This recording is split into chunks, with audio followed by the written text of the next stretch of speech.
John McMullen joins us every day on the Sports Bash. You can check out all of its work at 973ESPN.com. Covers the Eagles and the NFL. Follow him on Twitter at JFMcMullen as well for all your Eagles and NFL information all year round, by the way. John joins the Sports Bash. John, how you doing on this wet Wednesday? I'm doing well. How are you guys? Doing well. Is today one of those days that you're kind of glad that you don't have to be at training camp because of the weather outside? Well, it's not that bad up here, so I don't know what you guys are dealing with. It just started drizzling a little bit.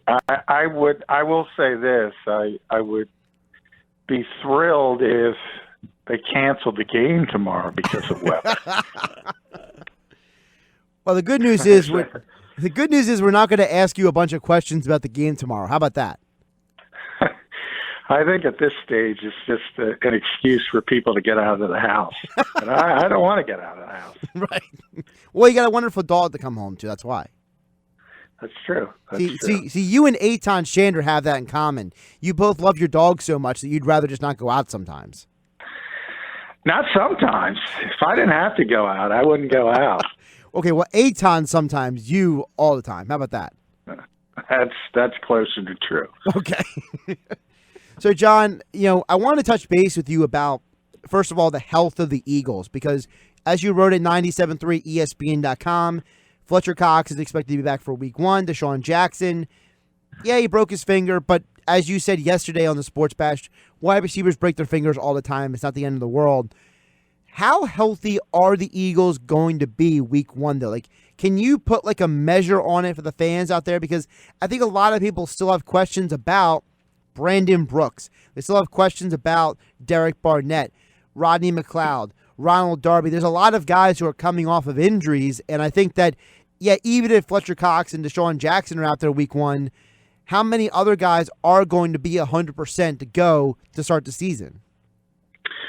Yeah, I think it's a legitimate concern. There are a lot of players who haven't done much in the way of practice, and they're going to try to ramp them up for week 1 with basically nothing in the rearview mirror. In the case of Fletcher, he's done nothing in practice. The others have at least worked in a little bit, whether it's individual drills. Ronald Darby just got back to team drills. Nigel Bradham doesn't work. So there's going to be some sloppiness, and there's going to be a ramp-up period for a lot of these guys because we've talked about the shifting landscape of the preseason a lot, and the Eagles have been on the outskirts of it. I mean, they've gone full-blown, we don't care about anything except getting our starters to week 1 if we can. And you saw it the Super Bowl year. I mean, it tends to happen afterwards, and Brandon Graham didn't have much of an off season last year, and now he admits that contributed to a slow start, at least in his mind. Carson Wentz and the ACL, and we all talked about how it takes 2 years to get fully back from a physical and mental perspective. Now that we're 2 years out, essentially, Carson says, you know what? It took me 2 years to feel comfortable. Get rid of the brace. So it tends to happen afterwards, and people forget. So if you use that as a template, it's a legitimate concern because there's a lot of guys rehabbing from surgery and expect them all to hit the ground running week 1. I don't like the odds on that.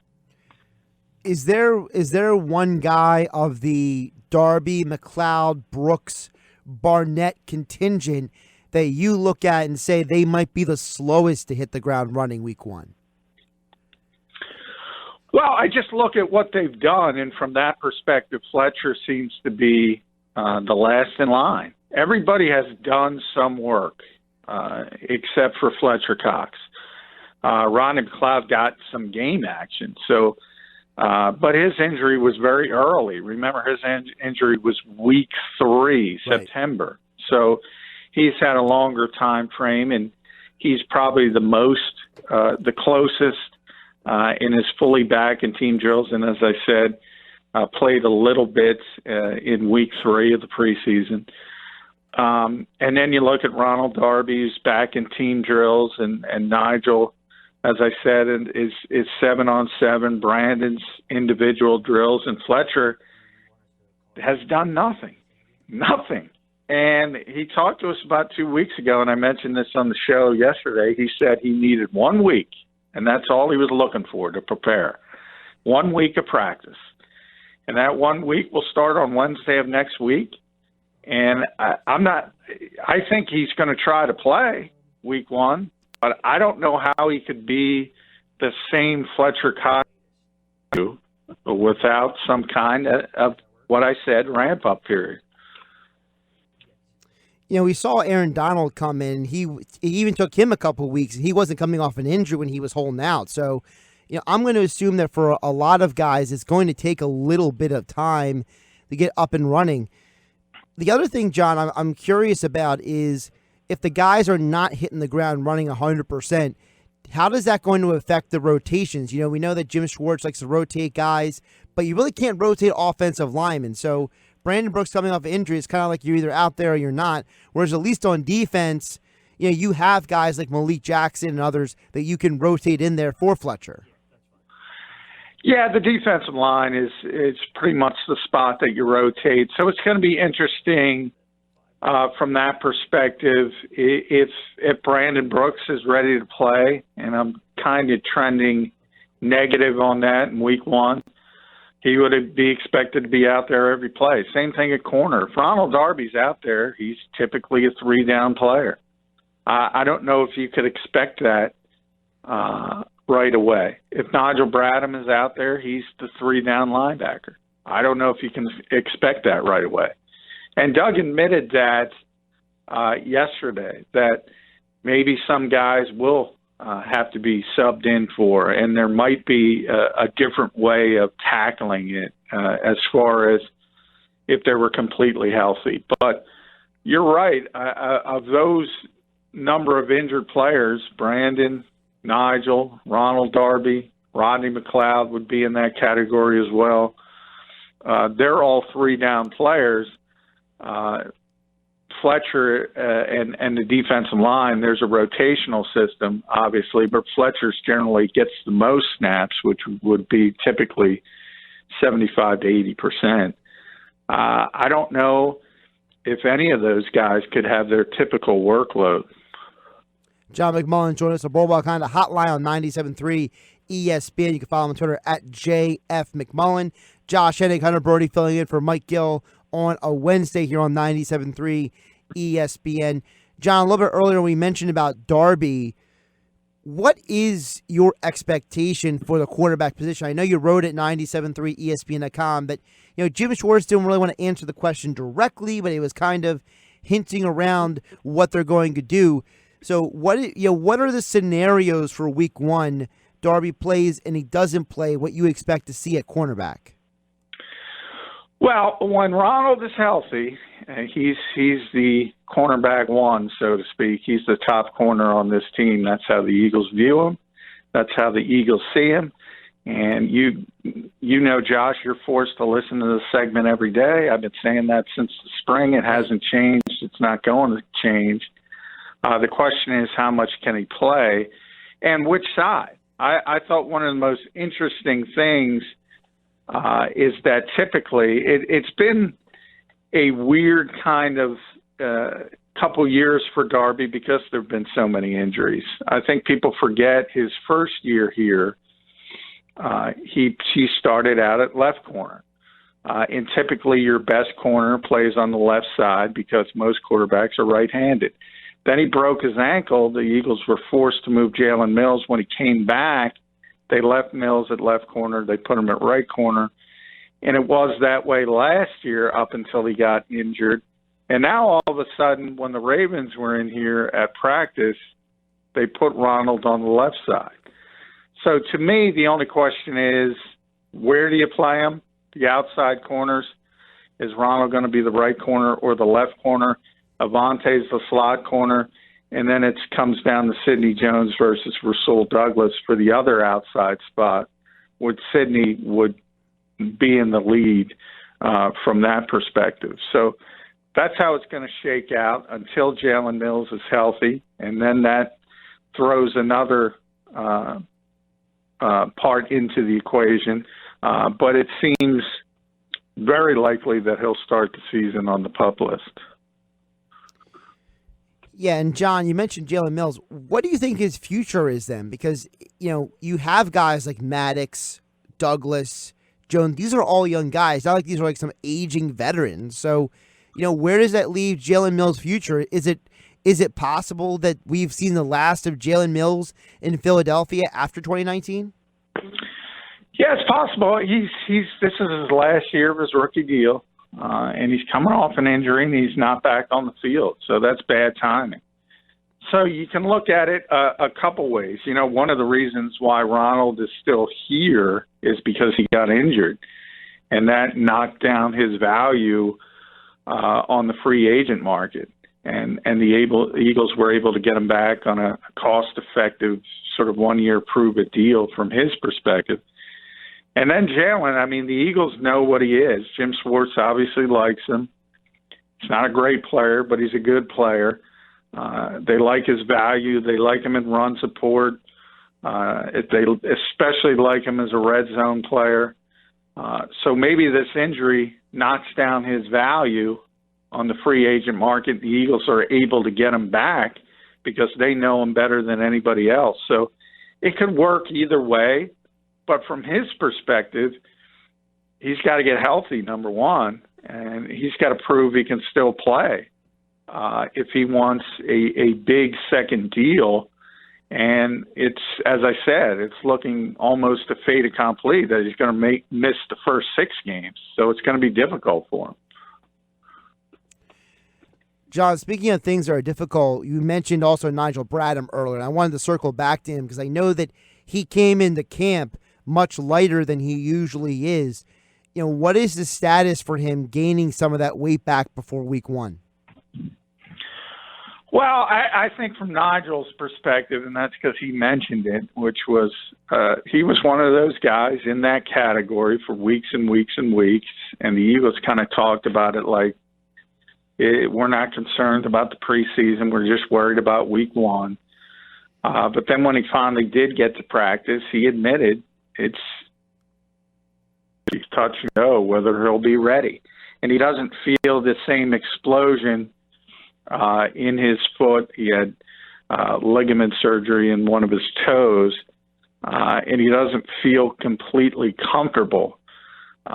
So he's another one who is, if you're going to bet on week 1, he might be 60-40 the other way and not playing, just from his own words. But he looks the same. He looks like, obviously in camp, he's back in the weight room. I don't think that part of it's going to be an issue. Part of any weight loss was also related to the fact he was dealing with a lower body injury, and it's always difficult. And then the second part is he understands that, look, before when Jordan Hicks was here, he played a lot as the number 1 nickel linebacker because of injuries, but he was never set to play that role. He played that role because of injuries. Now it's his role. So he's got to be better in pass coverage. And everybody, if they want to be good in pass coverage as a linebacker, you probably want less weight than more weight. Speaking of the linebackers, how are the linebackers looking right now, considering that, as you said, Nigel Bradham may not be ready for week 1. We know Camus is out for at least, I would assume, 6 to 8 weeks at this point. So, we know that Zach Brown's looked good in the preseason. Nate Gary's getting a lot of reps out there. What kind of linebacker situation behind Nigel are we looking at? How deep do you think they go, especially considering, like I said, Camus is going to be out for a while? Well, I don't think there's any question it's probably the weakest position on this team, especially without Nigel and Camus. But even with those guys, it's not one of the strengths of the Eagles team. Right. But from their perspective, that's probably by design because it's a devalued position. So it was interesting that the Ravens, because of what the NFL has become, the Eagles had basically been playing 70%, maybe more, of nickel defense in camp. But when the Ravens came in, because of the way Baltimore plays, they run the football so much, probably the most run-heavy team in the NFL. When they do throw it, they throw it to their tight end. So they play a ton of 12 and 13 personnel. So we got to see more base than we did in the entire 3 weeks leading up to it.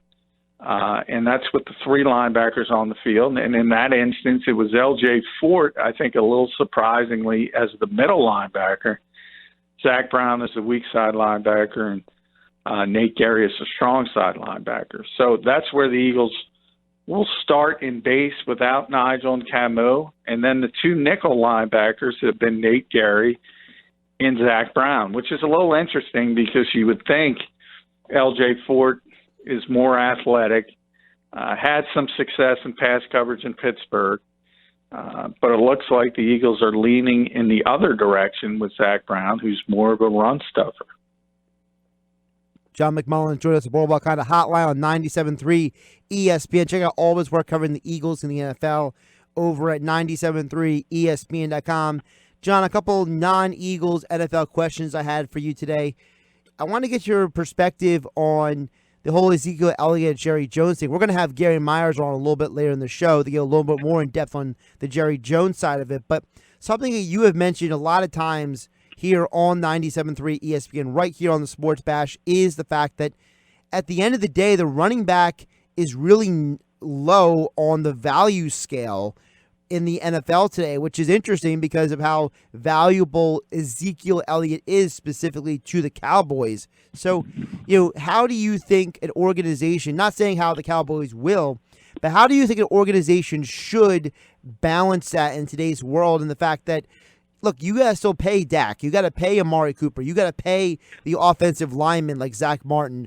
You can't just spend all this money on a running back. So how should an NFL organization take notes on this Ezekiel Elliott situation, considering that at the end of the day, the running back is arguably the most replaceable position in the NFL?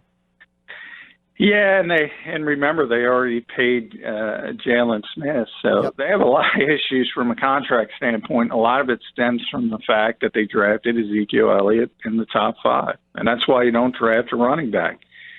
And now that is from a roster building standpoint. But once you get Ezekiel Elliott in the building, then you're really in trouble in a weird way because he is the outlier. He is that important to the Dallas Cowboys. He is that offense. That's where it starts. And it is rare in the modern NFL that that's the case. And now they have this conundrum where they have to say, that position is not valuable, but this guy is valuable. And we got to pay a quarterback a ton of money who's more valuable than he really is because the running back is so good.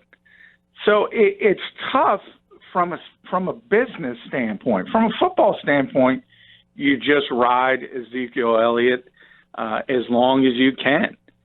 Because he's your best player. And as I said, you don't have to look far. When he's suspended, that offense is terrible.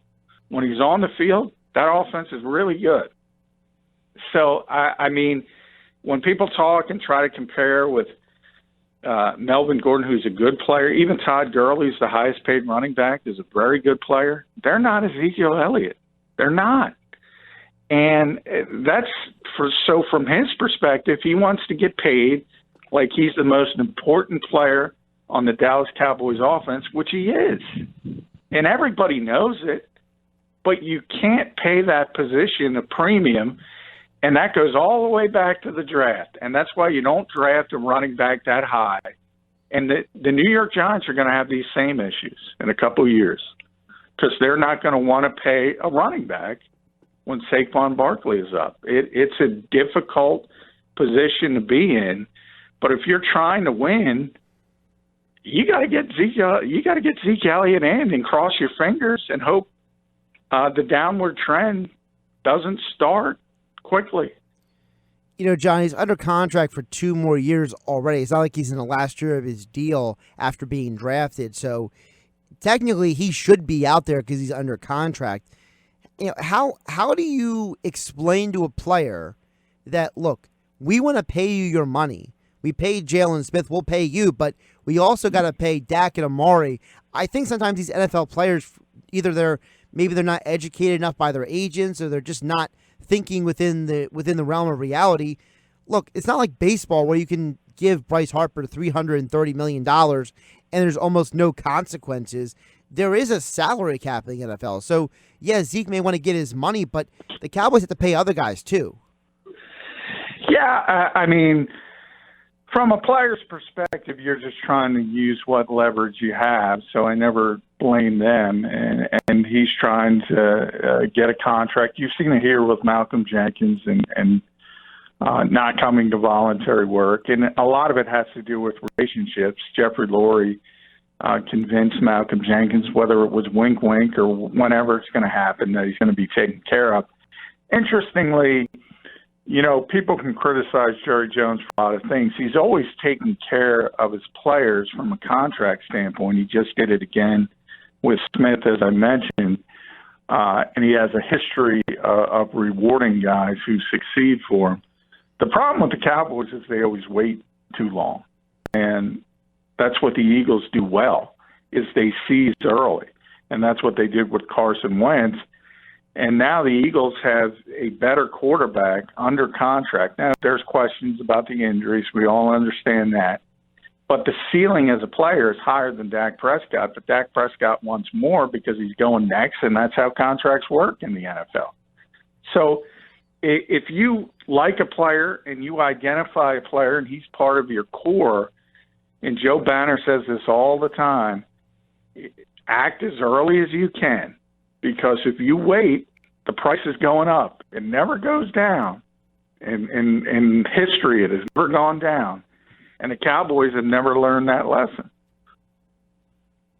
John McMullen joined us every day at 4 o'clock on the Sports Bash to talk Eagles and the NFL. John, quick prediction before I let you go. By the start of week 1, when the Packers play the Bears on Thursday Night Football, Jadeveon Clowney will be in what uniform? Miami, the Miami Dolphins. They seem to be steering in that direction. Bill O'Brien and Brian Flores are good friends. The Dolphins obviously need an influx of talent. Obviously, prefer to go to a contender. And I know everyone's excited about the Eagles, but for all the reasons, it's difficult from Philadelphia's perspective. There's a lot of check marks in that column, and the only check mark in the positive column is Howie Roseman likes to make splashes. There it is, John McMullen. That puts him as of Wednesday. This whole conversation about Clowney could change tomorrow, so who knows? But as of today, that's where John thinks he's going to go in Miami. John, we appreciate your time on a Wednesday. We'll catch up with you tomorrow night. Eagles preseason game number 4. That means we're inching even more closer to real football, only days away now. John, hope you enjoy the rest of your day. I can't even imagine life after Thursday night. That's how much I'm dreading this game. And then if I get by that, then I can look forward to things. All right, John. We'll catch up with you tomorrow. All right. Thank you.